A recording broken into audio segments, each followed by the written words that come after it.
Welcome to Davita's Stampin' Spot. It's Tuesday and I have another tip for you.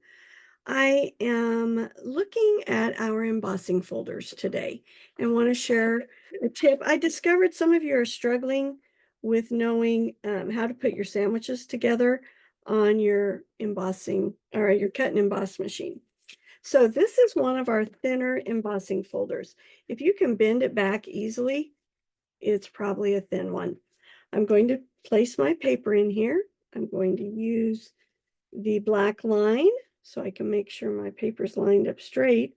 With the swirls, it probably doesn't matter. Notice I'm using the folded edge, the score where don't do the open edge, do the scored one.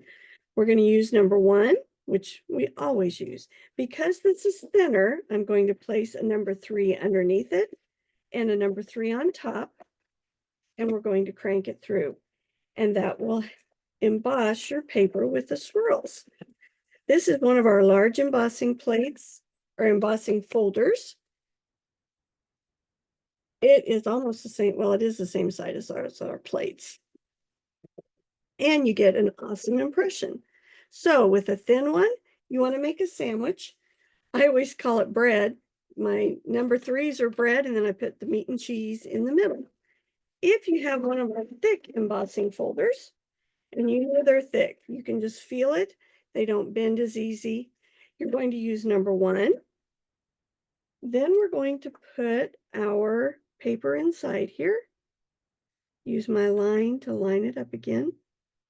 Getting ready for a project, in case you're wondering. The reason I'm not centering the circle is for a project that I have coming up. This is the number 4 plate. With the thick ones, you're going to put the number 4 on top. So this one, you have your embossing folder, your paper, and then you have number 1 and number 4.